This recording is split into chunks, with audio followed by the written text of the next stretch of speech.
Salve pessoal, uma boa noite a todas e a todos os seguidores do Silvio na Prática. Sejam todos bem-vindos a mais uma live. Hoje para falar sobre atualidades da defesa do consumidor e com a participação mais do que especial da doutora Kessia Jaqueline. Vocês vão ver que ela é uma expert na defesa do consumidor e não só isso, um expert em rede social. Tem muito conteúdo legal para vocês aqui hoje. Então, não percam, aproveitem quem está entrando aqui. Eu estou vendo minha mãe está aqui presente, obrigado, mãe. Dr. Paulo Basílio, seja bem-vindo também. É muito bom tê-lo por aqui, esse público qualificado que a gente tem. Doutora Maria Goretti, doutora Paulette Anne, doutor Danson, sejam todos bem-vindos aqui. Meu pai também está aqui. Ó, que legal, que bom tê-los todos por aqui, né? E a gente tentar contribuir cada vez mais com a advocacia de vocês. A doutora Kessia já deve estar para entrar aqui, já tem o convite aqui para ela. Deixa eu só mandar aqui já. Pra gente. Enquanto isso, a gente vai disparando aí o aviãozinho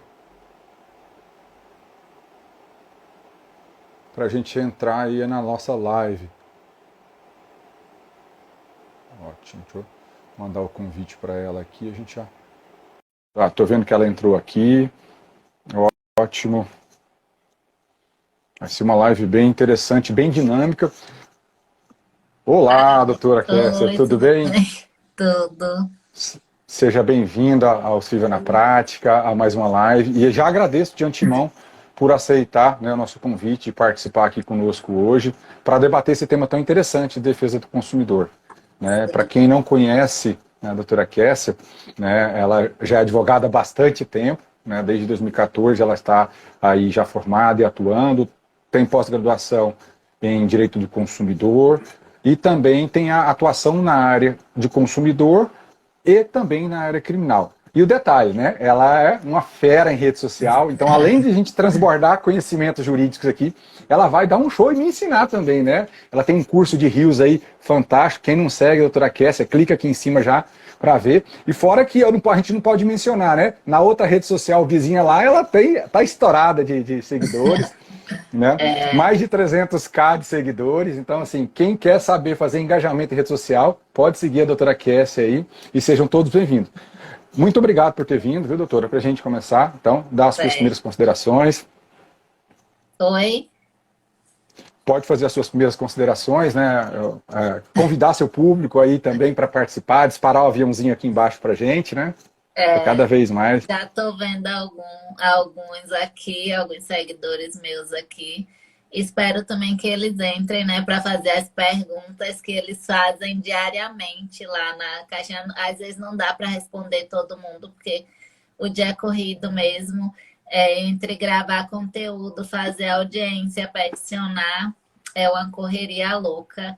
E a minha vida é assim tumultuada, sabe? Não dá nem para. E por mais que eu tente responder todo mundo, eu não consigo. É humanamente possível, porque eu tenho 4 redes sociais para administrar. O meu perfil é pessoal, os outros 2 lá da rede vizinha e esse aqui também. E aí nem tudo assim, essa parte não dá para terceirizar, né?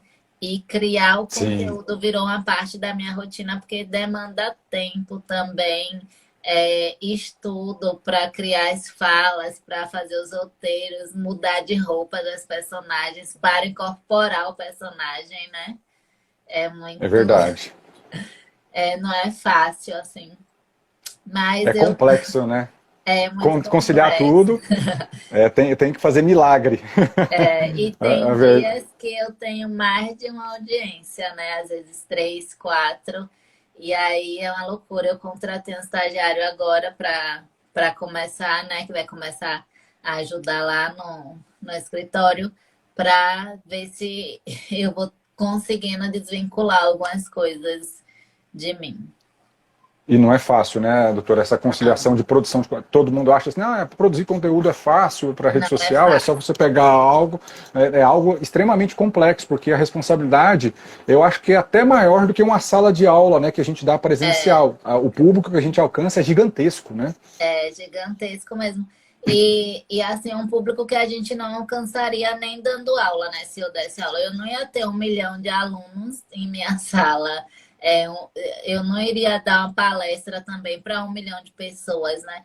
É totalmente assim, a responsabilidade de criar o conteúdo e divulgar assim, é muito maior, porque sempre tem colegas também, né, que assistem, não só os consumidores. Eu crio conteúdo, mas acaba atingindo todos os públicos, desde colegas a consumidores. E é uma responsabilidade muito grande passar essas informações nas redes sociais, porque tem gente que ainda vem discutir, falando que eu estou errada. É muita responsabilidade.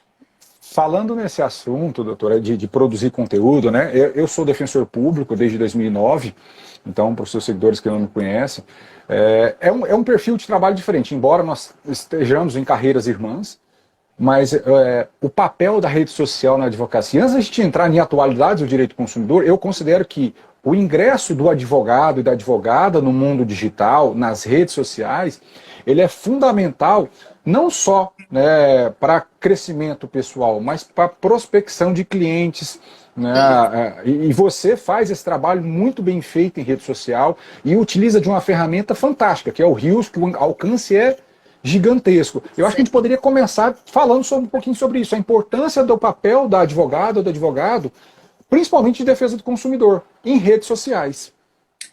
Sim, hoje as redes sociais virou o novo cartão de visita do advogado, né? O advogado que não se atualiza, que não está nas redes sociais, que não cria o seu marketing, que não faz essa prospecção, que não cria conteúdo, está ficando para trás. Por quê? Hoje ninguém mais aceita panfleto na rua, hoje ninguém mais pega o seu cartão de visita. As pessoas estão assim, ou quando querem procurar algum profissional, ou é indicação de algum colega, ou então vão buscar nas redes sociais, né? E meus clientes, a grande parte, assim, vem das redes sociais, vem de indicações também. Mas desde que eu comecei o trabalho aqui nas redes sociais, criando conteúdo, os meus clientes vêm das redes sociais porque se identificam, gostam do meu jeito de explicar, dos meus vídeos que são esclarecedores, né? E aí os meus clientes vêm da rede social. Porque hoje, se você entrega um cartão de visita, a pessoa vai jogar fora. Eu mesma nem pego. Ou eu pergunto assim, você tem um WhatsApp? É muito mais fácil, né? Anotar o WhatsApp do que ficar enchendo a carteira de cartão de visita. Ou pagar para panfletar. Até porque você panfletando também, você não alcança um número bom de pessoas como você criando conteúdo na rede social. Você não vai alcançar 500 mil pessoas na rua em um dia panfletando. E também já são técnicas ultrapassadas, né? No passado se usou muito, mas hoje ninguém mais aceita papel na rua. Então, É verdade, eu me esse papel... descobri, assim, eu comecei a criar o conteúdo aqui no Instagram. Eu comecei em março do ano passado. Eu comecei assim com textos, né? Eu pagava uma agência de marketing que criava os meus conteúdos, os textos, só que não dava engajamento, não era algo que viralizava, porque fica muito, não fica assim, não cria conexão, sabe? Você postar um texto, escrever e não aparecer. E aí eu comecei a procurar entender o que o meu público queria, fazendo enquete, perguntando. Eu não gostava de aparecer, de criar vídeos, né? De botar a cara. Eu gostava só de textos. Então, mas aí eu comecei a perguntar à minha audiência o que eles queriam, o que eles preferiam. Se era texto ou vídeo. E aí eles voltaram que preferiam vídeo. E aí foi assim que eu comecei. Não comecei de imediato, né? Porque o vídeo, a criar esses tipos de vídeo, reels rápido, eu comecei em maio desse ano. Eu ainda passei um ano criando conteúdo em formato de texto. Até se for rolar lá o feed daqui do escritório, vai ver que lá embaixo, no começo, só era texto, que não viralizava, não engajava, porque não criava conexão com o meu público. Tanto é que quando eu comecei a fazer os vídeos aqui no Instagram, que eu viralizei assim, em um dia, eu ganhei 10 mil seguidores. Em 2 dias, ganhei 10 mil Meu Deus. seguidores. Foi. Isso Foi que é essa coisa engajamento. de louca. Foi uma coisa de louca. E aí, o engajamento nas redes sociais, em cada rede que eu utilizo é diferente, né? Lá no TikTok engaja muito mais, no Quai também engaja muito mais. É difícil você conseguir trazer os seguidores de lá para o Instagram. Mas vem seguidores de lá também me procurando, sabe? Querendo me contratar, querendo fechar, fazer consulta. Eles vêm de lá, mas assim, o engajamento lá nas outras redes sociais é muito maior do que aqui no Instagram, nem se compara. É verdade, né? E eu falo isso até essa questão da advocacia consumirista. Muita gente acha, não, a defesa do consumidor não traz retorno para a advocacia. Ontem mesmo, doutora Jaqueline, eu estava estudando aqui algum material e eu sempre gosto de me reportar ao CNJ em números. E sempre a defesa do consumidor está despontando entre o maior volume de processos que a gente tem no sistema de justiça brasileiro. E ontem, olhando o CNJ em números de 2021, mais uma vez, né, junto com o direito civil, a parte contratual, consumidor é a segunda maior demanda. E os números só crescem, né? E eu falo que assim, relação de consumo, todos nós somos consumidores. Não tem como o ser humano viver sem consumir algo. E se todos nós consumimos, problemas vão surgir na relação, porque não existe perfeição numa relação comercial. Então, nessa relação de consumo vai ter problema. E tendo problema, a gente vai ter a atuação da advogada e do advogado ali. Então, a gente tem que parar com esse mito que defesa do consumidor é um nicho da advocacia ultrapassado. Não existe isso, né? Na verdade, a gente tem que se reinventar como defensor, como advogada, né, para conseguir esse engajamento e ter os clientes ali no seu dia a dia. Então, e até só para avisar para o pessoal que está entrando, se quiserem fazer perguntas, mandem para a gente aqui na interrogaçãozinha, porque depois a gente consegue, porque vai passando a rolagem dos comentários e a gente acaba perdendo. Se puderem mandar por aqui, fica mais fácil. A gente vai tentar responder o máximo possível aqui. Eu queria tentar a gente começar a discutir, para a gente aquecer aqui as atualidades, né? Já falando da nova legislação que a gente tem aí, que é do superendividamento, que é um assunto novíssimo, eu acho que é a última lei que a gente tem em tratando de defesa do consumidor, que é falando da questão da liquidação antecipada de contratos. Né? Quem atua na defesa do consumidor, acredito que todos os dias recebam demandas nos escritórios nesse sentido. Ah, doutor, eu procurei o banco ali que eu quero quitar meu contrato, mas ele está me cobrando uma taxa ou uma tarifa de liquidação do contrato. Né? Ele está querendo cobrar um plus ali, eu estou antecipando e ele está cobrando aquele valor. Então, assim, esse é um tema novo que precisa ser explorado, porque tem margens boas para se brigar judicialmente com relação a isso, porque a lei de superendividamento dá margem para isso, os bancos não podem cobrar, já não podiam cobrar por causa das resoluções do Banco Central, mas hoje está na legislação, no Código de Defesa do Consumidor.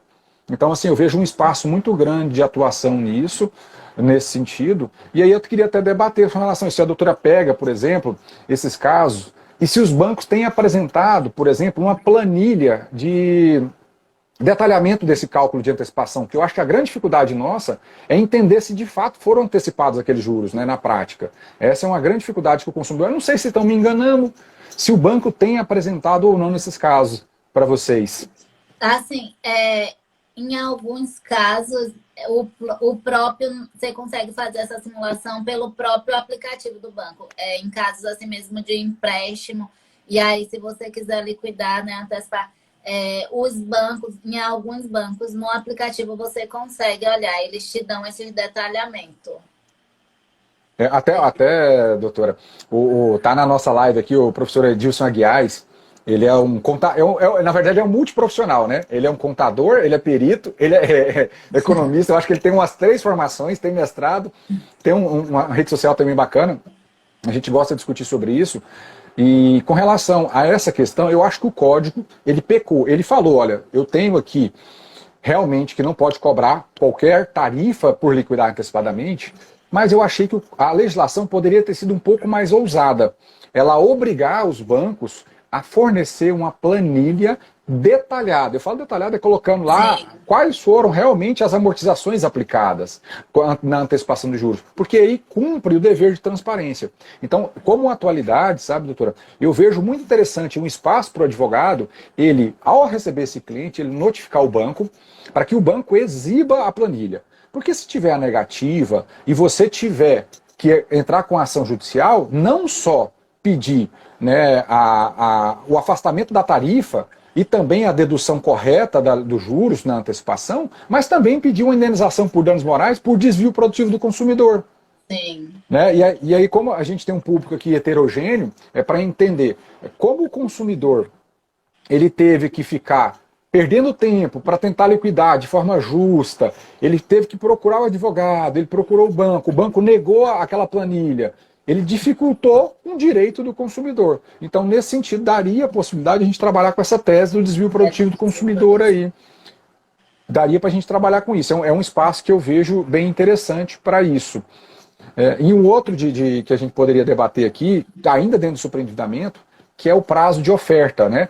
Quem viaja muito, eu acredito que a doutora, pela rede social dela bem movimentada, deve ter muita questão do time sharing, né? Aquela pessoa viaja, tá lá no navio, tomando uma cervejinha, tomando vinho, e o pessoal pressionando para fechar os pacotes, né? Naquele momento, ó, tem que fechar agora, que senão não tem, acaba ali o seu desconto, a sua promoção, né?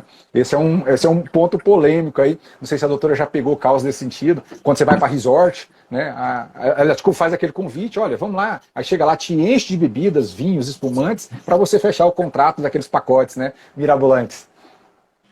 Eu já, assim, nada surreal, assim, nesse sentido, eu nunca tive, né? Mas eu vejo, já vi alguns comentários em vídeos meus de pessoas falando sobre isso, sabe? Que já se sentiu lesado porque aconteceu.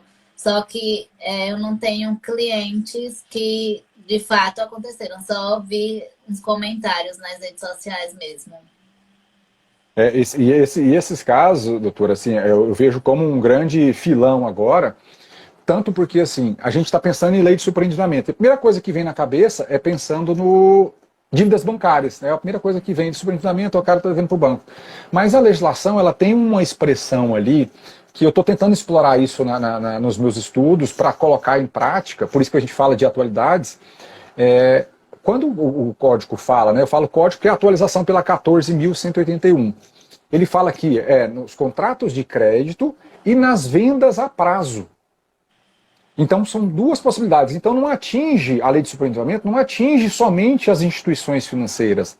Ela atinge quem pratica venda a prazo. Fornecedor, dentro de uma relação de consumo, que faz venda a prazo. Então todos esses fornecedores que pressionar o consumidor e não der uma proposta com prazo mínimo de 2 dias, eu consigo invalidar essa proposta. E tem que ser ostensivo. Então, as propostas em geral, de venda a prazo ou em crédito, tem que ter o mínimo de validade de 2 dias. Então, se eu fui ali no Magazine e falou, se você não fechar o negócio hoje, né, você não vai ter esse preço.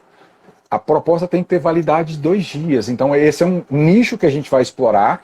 Eu acho que a gente vai ter muito na prática, porque a interpretação vai entender que é só para contrato bancário, e não é. Eu entendo que tem que se expandir isso aí, já que a defesa do consumidor é o foco da lei para evitar o superendividamento, essa é uma forma de prevenir o assédio, a pressão ao consumidor. Então eu acho que é um tema bem interessante para a gente explorar como advogado, como defensora pública, aqui no geral. Acho que é bem interessante também de trabalhar.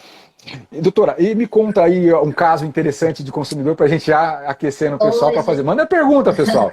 Hoje uma cliente até me procurou, que é um tema também assim que eu vi que muitas pessoas comentaram em vídeos meus, sabe? Hoje uma cliente minha me procurou falando que da questão assim de cobrança de taxa de conta inativa dos bancos, né? Porque quando a conta está inativa, o Banco Central considera uma conta inativa a partir de 6 meses sem movimentação.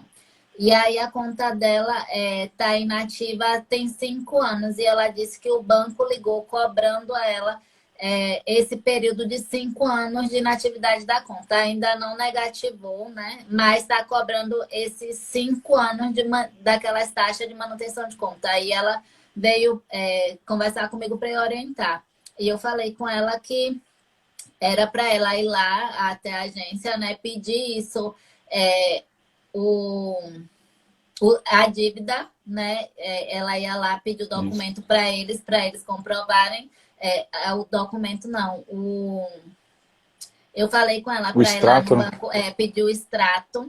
E aí, de posse disso, ela ia tentar negociar com eles. Eu falei, explique que a conta, a partir de 6 meses, passa a ser inativa e essas cobranças são indevidas. Tente negociar. E aí, se você não resolver, você pega o extrato, traz, porque a gente consegue invalidar essas cobranças, né, anular judicialmente. E os bancos fazem muito isso. E eu estava olhando jurisprudência que tem muitos consumidores que pagam porque não sabem, não conhecem os seus direitos, né? E o banco não explica, eles simplesmente cobram, às vezes negativam o cliente e a pessoa, quando vai ver, paga por desconhecer a lei. Olha, um ponto interessante que um puxa outro, né? Eu falo assim, essas lives são boas que uma coisa vai emendando na outra. Dentro desse raciocínio aí de as pessoas pagarem, né?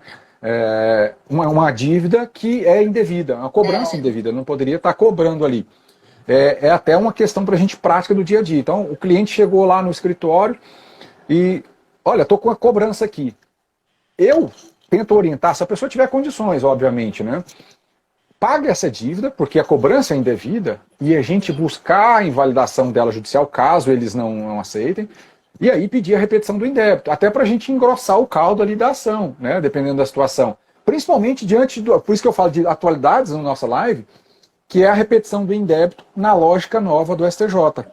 Porque o STJ modificou a sua posição pela a segunda sessão, falando que agora não precisa provar a má-fé da instituição financeira na cobrança. Basta ter a cobrança indevida. É um critério objetivo.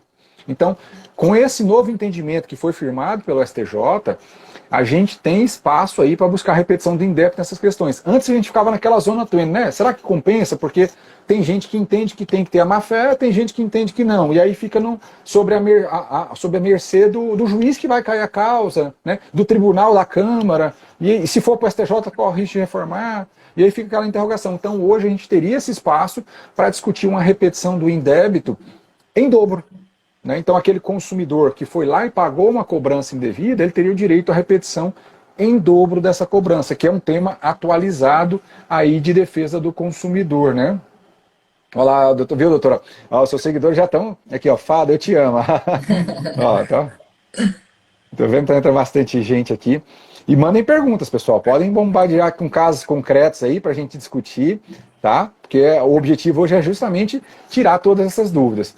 Uma outra questão, até que eu separei aqui para a gente discutir, doutora, que é com relação a um tema que não é, o tema não é atual, a rediscussão dele que eu acho que é atual, que é planos de saúde e o rol de procedimentos que a gente tem ali da ANS, né? Como é que a doutora tem tido, a doutora da Bahia, né, se não me engano, né? Isso mesmo, Sim. né? Como é que tem tido essas causas, o resultado aí, o judiciário aí tem interpretado que é um rol taxativo ou exemplificativo, como é que está sendo? Aqui a interpretação é um rol exemplificativo, né? Tipo, em alguns casos, eu não lembro.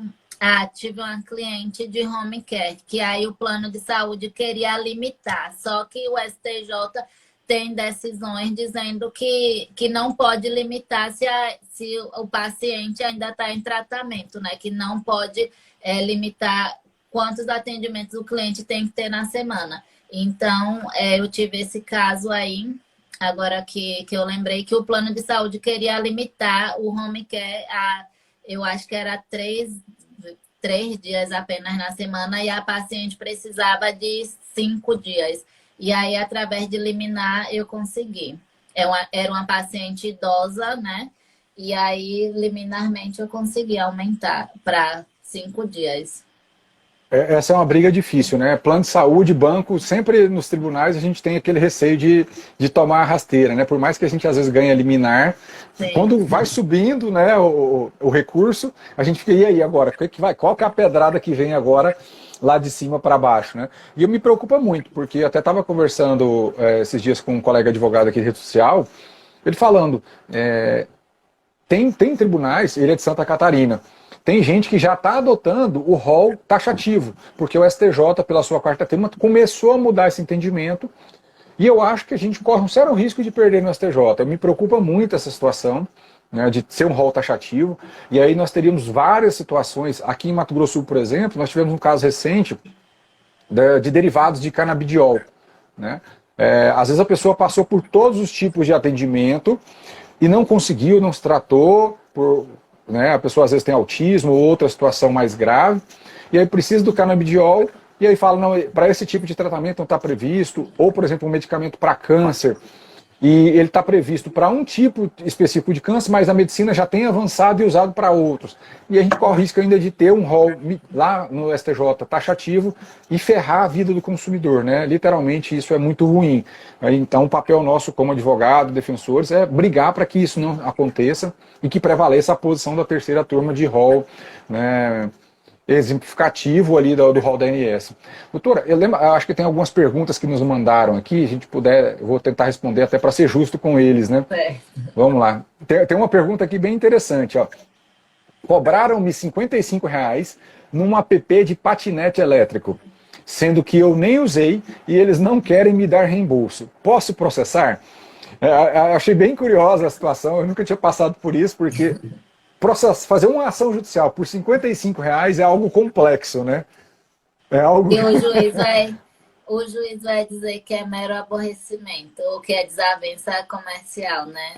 Nesses casos aí, é bem difícil de conseguir o dano moral. Às vezes o juiz pode condenar a empresa a restituir o valor, né? E eu acho também que por ser um caso assim mais simples, não tem nem necessidade de contratar advogado, porque as pessoas conseguem resolver com o PROCON diretamente, né? E, É, e aí mas os juízes aqui na Bahia para dar dano moral é complicado, você tem que suar. tem, tem que torcer, né? Tem que é tirar leite de pedra, literalmente. Mas assim, falando dessa questão da moral, E fora quando o valor é assim, quando tem juiz que se ele considerar o valor irrisório, ele ainda pode condenar em litigância de má fé, né? Eu já vi por estar casos. usando o judiciário.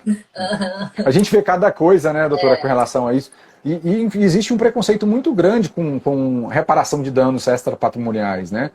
Tudo leva para o lado, não, é enriquecimento sem causa, a pessoa está aqui para se enriquecer. E ignora que, de outro lado, tem uma ilicitude, mesmo de valor baixo, mas tem uma ilicitude do fornecedor, da empresa que está prestando aquele serviço ou vendendo aquele produto. E aí se ignora tudo isso por conta de achar que alguém está se enriquecendo ilicitamente.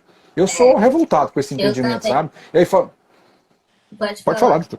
Inclusive, assim, a questão mesmo do iFood, que eles praticam venda casada, né, no aplicativo. E isso aí ninguém faz nada, porque você reclama no consumidor.gov, você reclama no Procon, e os juízes levam em consideração o valor ser irrisório. Só que às vezes eles colocam, tem restaurante que coloca pedido mínimo no aplicativo de R$ 60, o coco bambu mesmo, e outros de 40. Às vezes não é nem pelo valor, é pela questão assim da violação do direito, né? Da violação, é uma prática abusiva, é uma venda casada e está violando o preceito do Código de Defesa do Consumidor. Só que aí, se você for ingressar com a ação judicial, os juízes vão julgar improcedente, porque eles vão se apegar ao fato do valor e não da prática abusiva. Infelizmente, essa é uma situação muito triste, sabe? Porque esquecem a ilicitude e nisso eles esquecem que milhares de consumidores estão sendo lesados. O valor individualmente considerado é mínimo. Sim. Mas se a gente pegar a multiplicidade de consumidores que são lesados, por isso que a gente teria que ter a indenização do caráter pedagógico, punitivo, porque daí nós teríamos condições de modificar um pouquinho a cultura do Brasil. Porque assim, a gente vê, estamos comparando com a Europa, com os Estados Unidos, que a prestação de serviço lá é ótima, aqui no Brasil é tudo ruim. Mas é justamente por isso, porque é aí que os fornecedores, né, nadam de braçada. Eles entram nessa situação falando, olha, a punição é quase incerta, eu não vou ter punição nesse caso, então vamos aproveitar, eu vou ganhar de pouquinho em pouquinho aqui e vou realmente abusando. Isso. Né? Por isso que as empresas grandes, elas lesam o consumidor, porque como você falou, né, de pouquinho em pouquinho eles faturam milhões. Eu não vejo necessidade mesmo no aplicativo do iFood de ter pedido mínimo, até porque eles cobram a taxa de entrega, né? Então, o pedido mínimo já é uma vantagem excessiva, a meu ver, já é uma vantagem excessiva que eles exigem do consumidor. E principalmente que tem restaurante assim que bota o pedido mínimo de R$ 40 e ele tem lá algum produto de 20, de 15. Então, Eu já acho excessivo, tendo em vista que o consumidor ele paga o frete, não necessitaria de pedido mínimo no aplicativo. E É outros verdade. também, tem o Uber Eats, outros, né, que fazem isso. É mesmo, é Aqui em verdade mesmo. Salvador mesmo tem uma loja que ela, na pandemia mesmo, no auge da pandemia, eu tinha uma cliente que ela vende, confeiteira, né? Faz esses bolos de encomenda. E aí tinha uma loja aqui que estava fechada e colocou o pedido mínimo no site de R$ 200. E aí a minha cliente, ela fazia bolo por encomenda e estava em situação difícil e ela não tinha condição de a cada pedido ter que comprar R$ 200. E a gente ingressou com a ação e o juiz julgou improcedente. Eu gravei tela do site, eu printei, gravei conversas do WhatsApp, a gente juntou o print tudo. E o juiz julgou improcedente. Disse que era mero aborrecimento, desavença comercial, que não via dano. E eu juntei É um tudo. absurdo, né? Ó, tem uma R$ 200. pergunta aqui pra gente. Não é relevante o pedido mínimo de R$ 200 no site. Sim. E ainda Ó, tem mais uma que era pergunta uma aqui. loja, né? Sim. Ó, o Dr. Rafael está colocando aqui. Boa noite, Dr. Rafael. Como saber se um reajuste de preço pedido pelo fornecedor de serviço de buffet de casamento é abusivo? O pretexto do reajuste é a inflação e a pandemia que fez com que os eventos fossem remarcados. Eu acho que eu entendi o contexto. Ele provavelmente já contratou o evento no passado, não Sim. pôde realizar e agora vai realizar esse evento, né, agora nesse mais próximo do fim da pandemia, embora não tenha acabado a pandemia, e aí a empresa está cobrando um reajuste.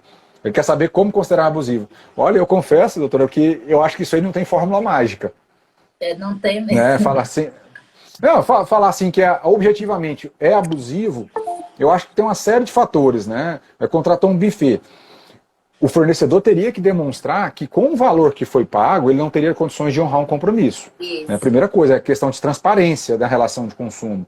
A gente não dá para presumir, só porque ele alegou que subiu o preço, eu tenho que fazer isso, né? Esse reajuste. Não, o reequilíbrio contratual, para mim, tem que ser fundamentado, transparente. O fornecedor tem que apresentar, olha, o preço vamos supor, sei lá, da bebida, do buffet, a cerveja, né? Custava R$ 5 a garrafa. Agora, para eu fazer o evento, ela custa 10 por causa da pandemia. Então não tem como eu honrar com isso, senão eu vou ter prejuízo. E aí não tem como realizar o evento. Então, se eu tiver esses elementos objetivos aí, eu não vejo como abusiva a possibilidade de reequilíbrio contratual. Mas se for meramente algo argumentativo, ilusório, só para tentar levar vantagem, aí pode caracterizar sim uma abusividade, né? Mas falar Sim, objetivamente que todo caso de ajuste é abusivo é complicado, né? é complicado.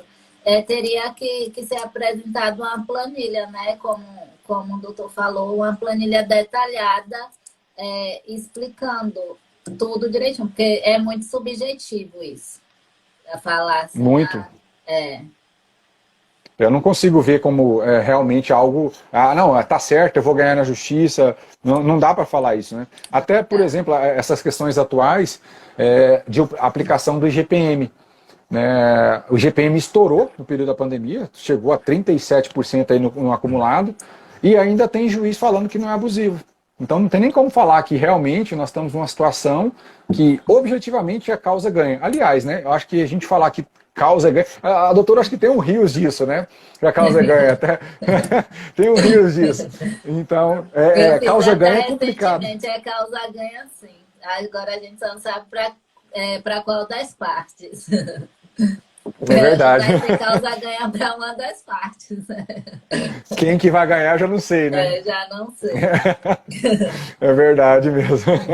Ó, e tem uma outra pergunta aqui, que eu acho que essa é mais corriqueira, né? Paguei a mensalidade na academia, odiei, posso pedir a devolução de meu dinheiro?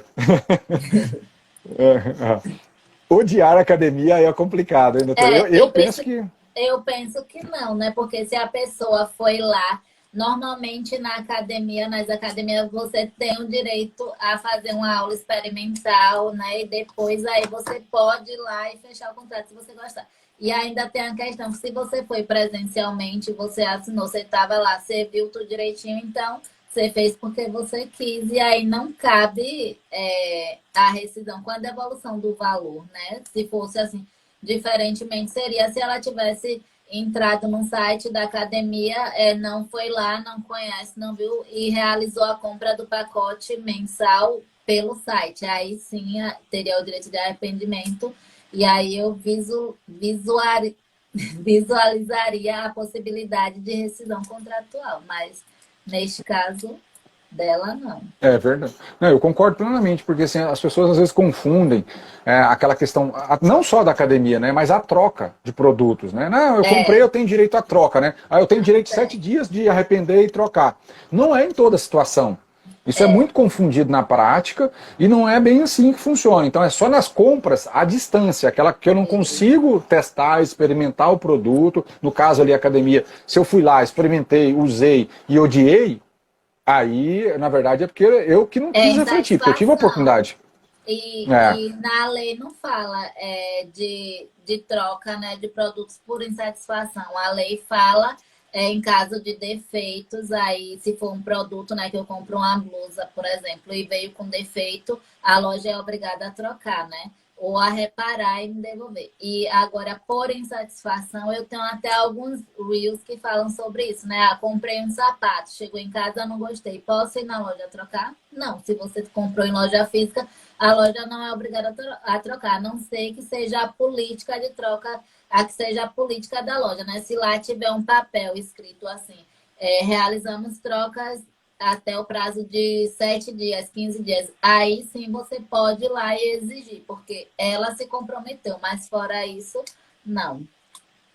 É bem interessante essa observação, doutora, porque assim, isso é dentro da lógica da defesa do consumidor, é um ponto interessante. Nós não temos normatizado esse direito de arrependimento à compra presencial, mas se a empresa, no geral, ela se dispõe por esponte próprio, vontade própria, a criar uma política de troca de 7 dias, de 30 dias, ela se vincula, porque ali não deixa de ser uma oferta. E aí o CDC fala que a oferta vincula o fornecedor. E aí ele teria que cumprir aquela... Se não tem nada anunciado, aí não tem que trocar nada, né?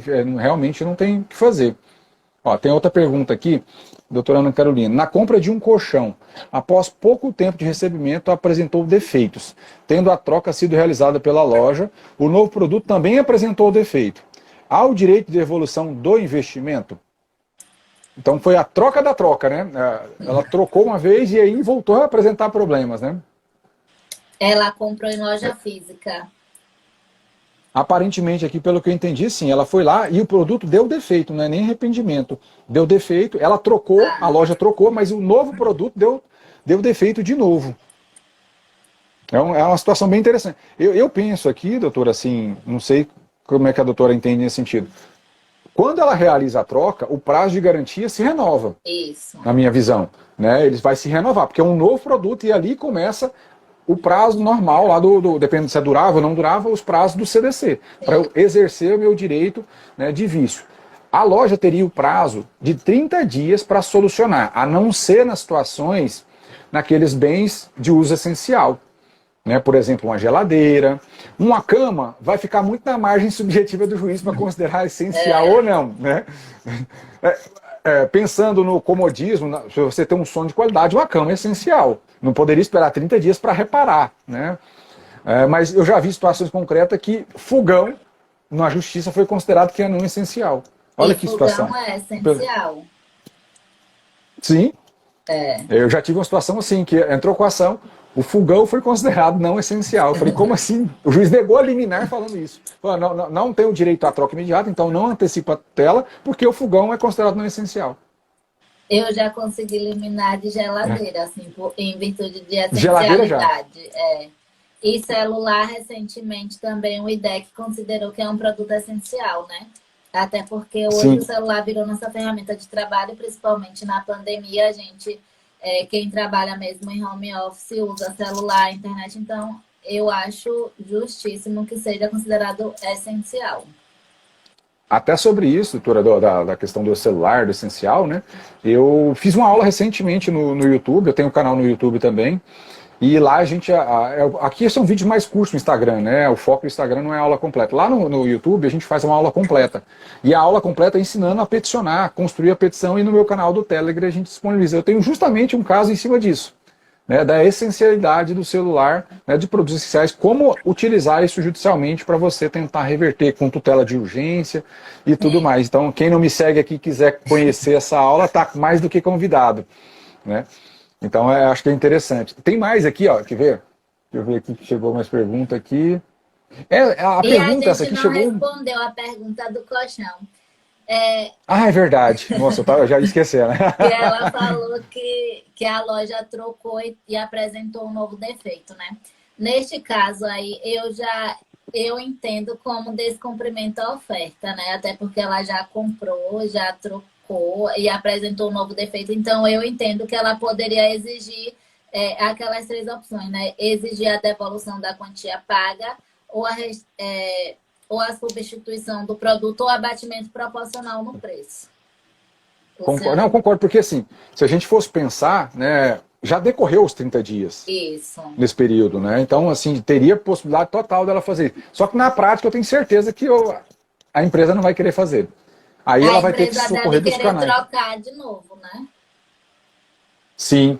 E aí é complicado porque você quebra até a lógica da confiança. Se a gente for pensar na relação de consumo, você comprou o produto, deu defeito, trocou por um novo e ele voltou a dar o mesmo defeito, por exemplo, perdeu a confiança. Não tem porquê. Quem garante que daqui a 30 dias não vai ter outro defeito de novo, outro defeito de novo, e assim virar aquele martírio na vida da pessoa, né? O consumidor não é obrigado a suportar esse tipo de transtorno.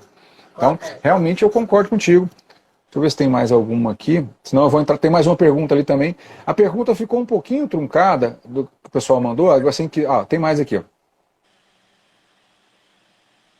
Essa aqui não fugiu, não. O doutor Carlos Alberto ele coloca: não sei se estou fugindo do tema, mas gostaria de saber se é possível a empresa de telefonia reajustar o plano de saúde antes de 2 meses de contratação. Plano de saúde não, desculpa. Plano de telefonia, né? Antes de 12 meses de contratação. É uma outra pergunta que chegou para a gente aqui. A doutora quer começar? Normalmente as empresas de telefonia têm feito muito isso, né? E quando a gente vai assinar um contrato, a gente tem que se preocupar em ler as entrelinhas, né? Porque normalmente o reajuste tem que ser anual. Só que às vezes eles colocam lá umas pegadinhas no rodapé, né? As pequenas letras, dizendo que pode reajustar a qualquer momento, o que é abusivo, né? Inclusive, eu vi até um colega falando isso, mostrando um contrato da Vivo que ele fez, dizia que o contrato era anual, que o valor de, eu acho, R$ 59 iria ser anual, mas só que aí tinha uma cláusulazinha dizendo que eles poderiam alterar a qualquer tempo sem prévia comunicação, que é totalmente abusivo e oneroso ao consumidor, né? Não dá nenhuma segurança. Imagine você contratar um serviço por um valor e daqui ele pode alterar, mudar daqui a 3 meses, no mês seguinte, sem te comunicar e tudo certo. Eu concordo contigo que nesse caso, e mais, essas cláusulas que prevêem essas exceções, elas têm que ser redigidas de modo ostensivo. Isso. Se a gente pegar o Código de Defesa do Consumidor, ele fala inclusive do tamanho da fonte, o tamanho da letra, que tem que ser em letra 12, né? Em termos de computador, teria que ser uma fonte um pouco maior. Então, dá para buscar a abusividade da cláusula, com certeza, mas a gente vai ter que analisar, eu falo assim, tudo é questão de bom senso também, a gente tentar primeiro a via extrajudicial. Porque às vezes o reajuste foi lá, sei lá, R$3, R$4. Será que vale a pena eu ir para o judiciário com relação a isso? Vale a pena, às vezes, eu tentar extrajudicialmente, esgotar todos os caminhos. Eu gosto muito de trabalhar com isso, esgotar todos os caminhos administrativos para provar que eu tentei resolver o problema e aí entrar junto com o desvio produtivo do consumidor. Isso. Porque entrar com ação de R$3 não vale a pena, mas os R$3 com o desvio produtivo do consumidor, existe a possibilidade de indenização. Então, não é certeza, que fique bem claro isso, né? Existe a possibilidade de reparação pelo desvio produtivo do consumidor, nesse sentido. Mas nem sempre os juízes dão essa situação do desvio produtivo. Embora esteja crescente cada vez mais essa tese, né? O professor Marcos Dessauno que criou, eu acho que foi muito feliz na sua criação e cada vez mais os tribunais têm admitido. Mas pode ser que ocorra resultado desfavorável. É como a doutora falou, né? Quem ganha a causa só ao final que a gente vai saber e não sabe qual os lados, né? Qual dos lados. Eu verdade. tenho um cliente que teve uma situação dessa, que o plano plano dele em 3 meses. Tipo, cada mês era um valor. E ele contratou por um valor X. E aí os meses, cada mês ia um valor diferente. E só aumentava. Só que ele conseguiu resolver ligando, né? Conseguiu resolver administrativamente. Quando ele me procurou, eu orientei que ele tentasse, né, pela via administrativa e orientei para anotar protocolos, gravar ligações, porque se não resolvesse, aí iria para a via judicial, mas ele conseguiu resolver. Não, é verdade. Ó, tem mais outra pergunta aqui, a Gilcelaine. Me matriculei em uma faculdade, então só iniciei e não posso mais continuar. Desistir ou trancar? Nossa, a pergunta é bem pessoal. Porque desistir é definitivo, né? E trancar você pode voltar dentro do período de 2 anos. E então, se você pretende voltar, se é algo que você quer e você só está sem dinheiro temporariamente, eu indicaria trancar. E é uma escolha muito pessoal, né? O desistir ou trancar. Por isso que eu falei que é pessoal, porque a gente estaria dando uma opinião do que ela quer. Então a gente tem que entender primeiro o contexto do caso, né? Se realmente, qual que é o objetivo dela com esse ato, se ela quer só interromper temporariamente, ou se aquela de fato, não quero mais, não quero essa faculdade, não quero esse curso, não quero mais, estou longe disso. Só que tem uma questão, doutora, que eu acho que é interessante a gente até falar, que é com relação à restituição de valores. Muita gente tem dificuldade em compreender isso, né? Eu vou lá, faço o contrato de... Normalmente universidades hoje são semestrais, né? São semestralidades. E aí eu fiz a matrícula, assisti uma semana de aula e fui lá e pedi o trancamento da minha matrícula. Eu não tenho direito a reembolso da minha matrícula. Porque a matrícula eu fiz, comecei a cursar ali aquele curso, e eu optei por isso. Então, não teria o direito a reembolso. Eu já recebi muita gente na defensoria, não, eu desisti, assisti uma semana de aula e desisti do curso, não quero, vou trancar e eu quero meu dinheiro de volta. Não é bem assim, judicialmente a gente sabe que é bem complexo de ter esse dinheiro da matrícula de volta, né? A não ser uma questão de vício de vontade. Eu já tive uma causa que foi por vício de vontade. A pessoa foi induzida a fazer a matrícula, porque prometeram para ela que ela teria o FIES 100%. Aí é diferente. Aí na prática ela não conseguiu o FIES e ela não tinha condições de prosseguir financeiramente. Entendi. E aí a gente entrou com a rescisão do contrato, falando, olha, tem que inclusive restituir o dinheiro da matrícula, porque ela foi induzida ao erro para formalizar essa matrícula. Aí é diferente o contexto, né? Aí realmente é uma outra realidade. Deixa eu só ver se tem mais alguma aqui. Eu tenho um caso de uma cliente que ela foi em um curso, né? Só que ela foi lá saber quanto era, valores, não sei o quê. E a atendente pediu o documento dela, ela deu. E depois, passados anos, ela descobriu que estava no Serasa por causa desse curso, que ela só foi lá saber preço, né? Saber informação. E aí a instituição tinha colocado ela no Serasa por um curso que ela nem fez, só foi querer informação mesmo. E aí eu consegui uma liminar, né? Porque ela tinha todas as provas, conversa de que ela não cursou, eu consegui uma liminar para tirar o nome dela de Serasa. E ela só descobriu isso 2 anos ou foi 3 anos depois. Não é verdade. Ó, deixa eu ver aqui. Nossa, tem tanta barrinha de rolagem aqui que eu acho... Nossa, olha, tem um mestre aqui, o professor Cristiano Sobral, está aí na nossa live aqui, é um gigante do direito civil, do direito do consumidor, né? Tá aqui, é um prazer, uma honra, né, Cristiano Sobral, você está conosco aqui na live. Muito obrigado pela presença. Doutora, ó, tem mais uma aqui que me chegou, que na caixinha de perguntas, com relação a fornecimento de medicamento em plano de saúde. Uma pergunta que foi realizada, que a pessoa tem dificuldade, né? Se pode, né, a operadora ou não, pelo que eu entendi, que a pergunta está bem curta, está bem assim, só fornecimento de medicamento por plano de saúde. É o contexto, se a operadora pode ou não negar o fornecimento de medicamento naquelas pessoas que são contratantes de plano de saúde. Essa é uma questão bem interessante também para a gente tratar. Eu vejo o seguinte, a gente tem que contextualizar essa pergunta. Eu acho que não dá para ser assim, a operadora deve ou não deve fornecer. Essa é a visão que eu tenho inicial disso. Primeiro a gente tem que setorizar. Todo e qualquer medicamento? Não. E o STJ entende que a recusa é lícita. Então, ela é válida dependendo da situação. Agora, quando eu tenho um contexto, por exemplo, de home care, que eu tenho que administrar para fins de câncer, né, quem está com alguma medicação para câncer. Nesses casos, que eu tenho administração domiciliar da medicação por prescrição médica nesse sentido, em substituição a uma internação, a um procedimento, aí sim a gente consegue buscar a abusividade dessa negativa. Agora, não, eu tenho um remédio ali, fui no médico, estava com uma inflamação mínima, é um medicamento comum, não tem internação, não tem nada. Nesses casos, se tiver expressamente, né, no plano, expresso no contrato, que não fornece essa medicação, eu não vejo como declarar abusiva. Não sei se a doutora tem outra posição com relação a isso. Eu penso da mesma forma. Porque se fosse assim, teria que fornecer tudo e qualquer medicação, né? E aí muda a finalidade do plano de saúde, né? É uma outra finalidade. Eu não consigo ver, né, nesse sentido. Lá atrás, eu vi que perguntaram de clonagem de WhatsApp, e foi uma pergunta que me fizeram também aqui. Quem que deve responder em caso de clonagem de WhatsApp? Isso aqui na Defensoria, doutora, a gente tem toda semana. Eu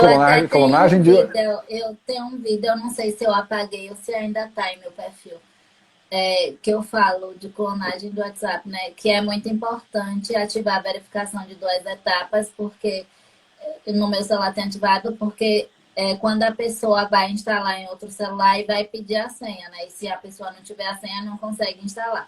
Normalmente, o WhatsApp que consegue ser clonado são esses. E aí, o primeiro passo é ligar para a operadora, informar, pedir o bloqueio da linha temporária e para se resguardar. E depois registrar um BO também, até online, né? A fim de se resguardar sobre isso. Aconteceu com uma cliente que o pai dela teve o WhatsApp clonado e aí fez uma transferência, ele pediu, né, conversando com os amigos do pai dela e alguns familiares fizeram transferências para ele, pro bandido de R$3.000. E isso acontece todo dia, hein? A gente já teve situações aqui, doutora, de colega defensor ser vítima, né, do WhatsApp ser clonado, de assistir do WhatsApp ser clonado e de colega defensor que acabou ajudando a pessoa achando que era, né, porque normalmente ele clona, ele entra nos grupos ali e sai pedindo dinheiro, né? E sempre tem alguém que imbuído de muita boa fé, vai ali e deposita o dinheiro, né? Eu vejo uma situação muito delicada, eu já tenho estudado isso na prática aqui, eu vejo que tem decisões, por exemplo, responsabilizando as operadoras de telefonia.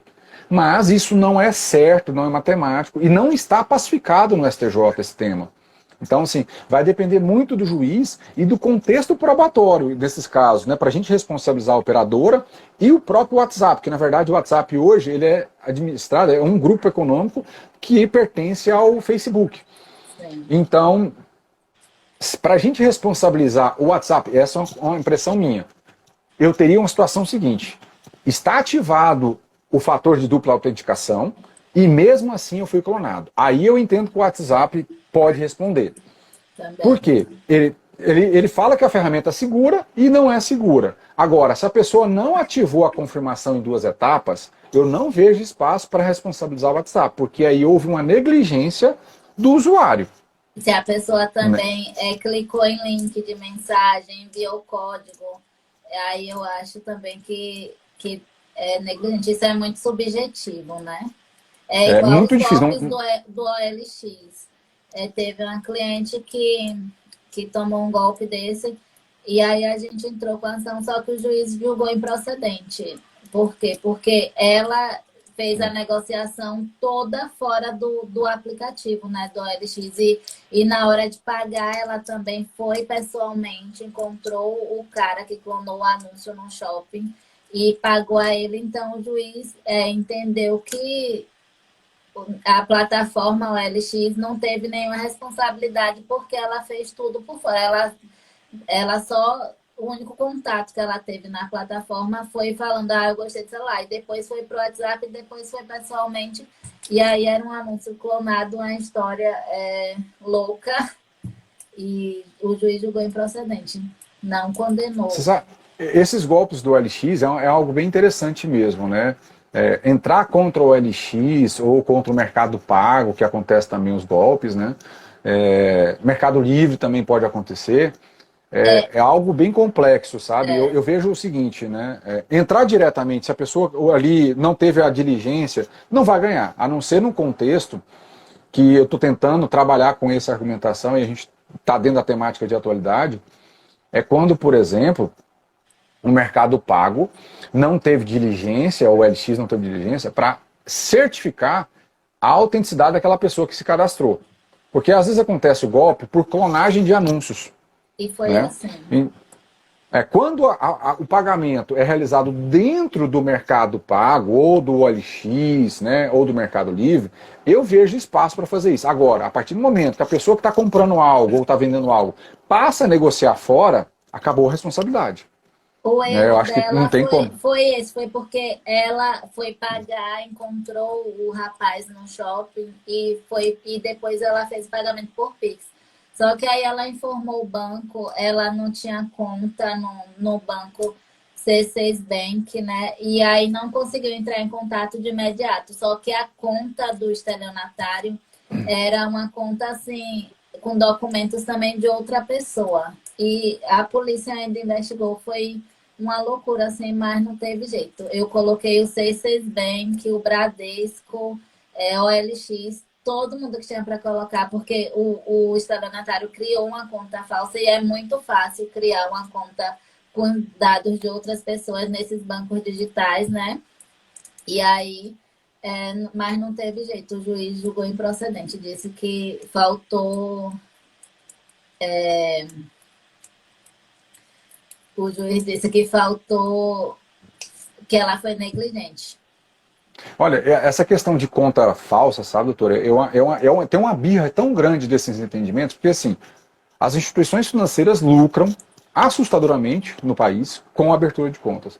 O mínimo que ela deve oferecer, inclusive por padrões de resolução do Banco Central, é que ela ofereça segurança na abertura de conta. Então, que ela exija documentação, que ela confirme, que ela tenha diligências mínimas para certificar que aquela pessoa que está se apresentando ali é de fato a titular daqueles documentos.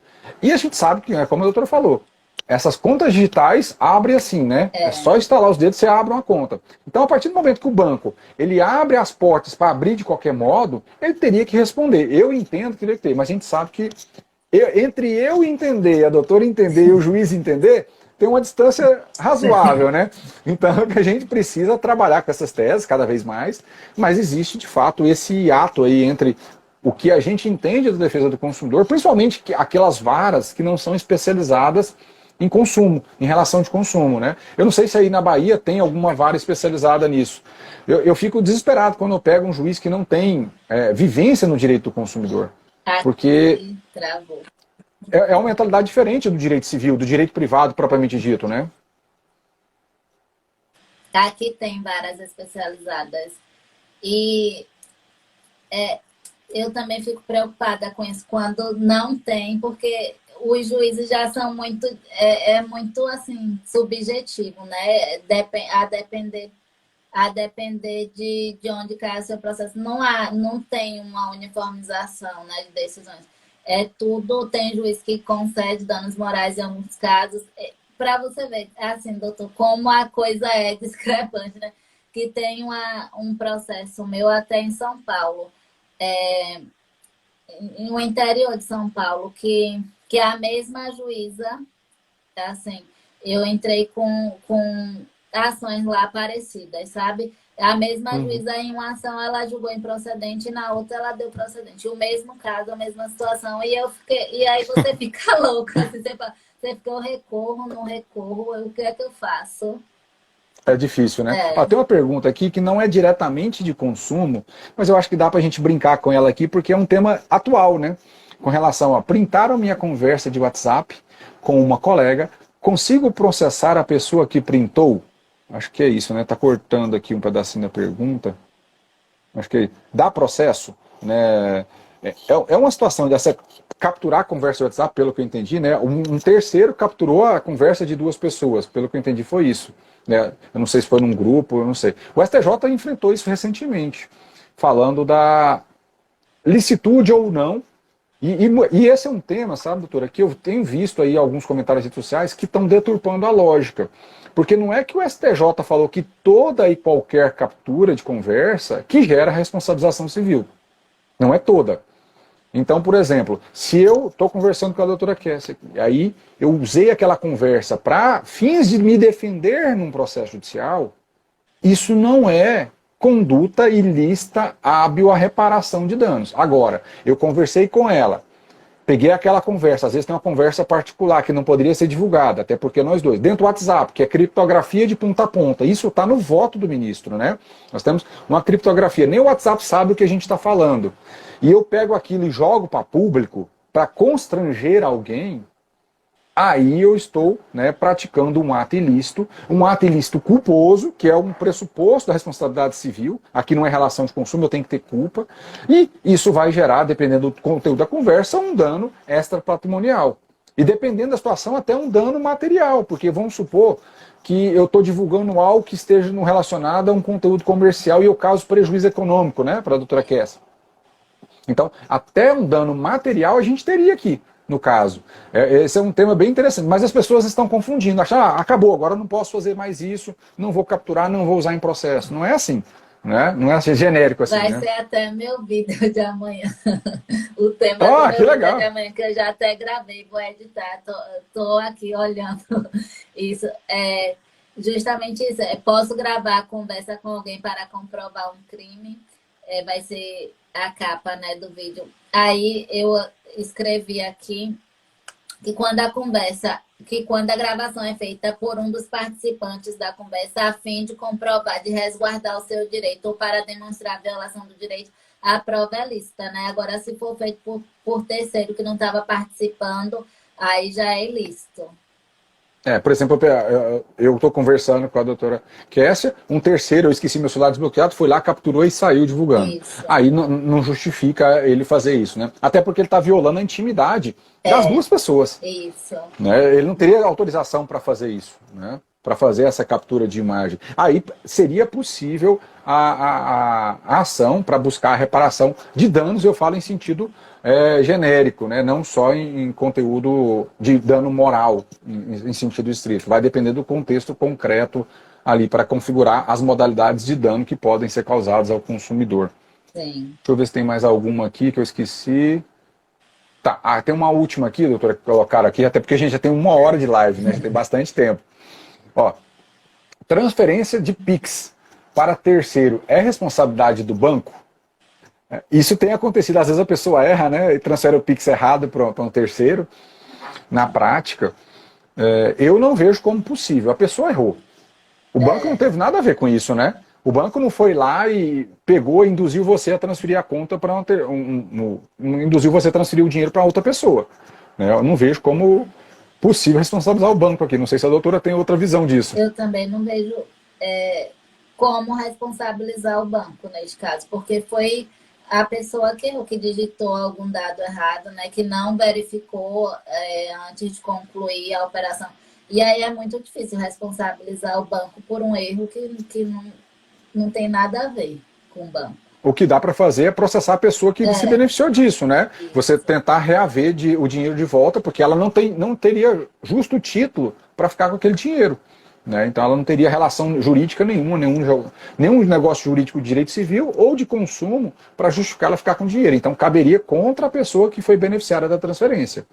Né? E aí o banco poderia ser acionado, entre aspas, como um terceiro para que forneça os dados daquela pessoa. Isso aí a gente já faz na prática. Então, exigir que o banco, olha, forneça quem é a pessoa, porque às vezes você transferiu por CPF. Você não sabe os demais dados ali da pessoa, né? Então você pode pedir que o juiz faça essa exibição de informações, porque eu posso exibir documentos não só contra o réu, mas contra terceiros processualmente.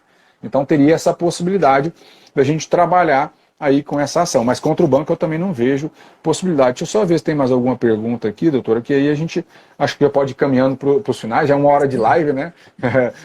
Voou o tempo. Foi. Não sei se, acho que não tem mais nenhuma pergunta, não sei se eu pulei mais alguma aqui. Aproveitem, hein? Se quiser, a última pergunta, últimos 2 minutos de pergunta aqui para mandar. Eu aproveitar esse encerramento nosso, doutora, agradecer pela disponibilidade de participar conosco aqui do Civil na Prática e deixar sempre aberto para a gente participar, debater. Eu adoro, né, falar sobre defesa do consumidor, é um tema que me agrada muito. E estou à disposição também, quando precisar, a gente pode bater um papo aí na sua rede social, aqui, a gente fica à disposição de discutir. Vamos marcar mais vezes. Sim, e quem quiser também, que meus seguidores que não seguem a doutora Kessia, clica aqui em cima para já seguir, não precisa nem sair da live. E marquem, se gostaram da nossa live, tirem o print daí, tem que fazer o momento do print, né? Para ficar legal, né? Vou desativar os comentários aqui para o pessoal, para a gente tentar fazer o momento do print aqui. Eu vou tentar também capturar aqui, a gente fazer um...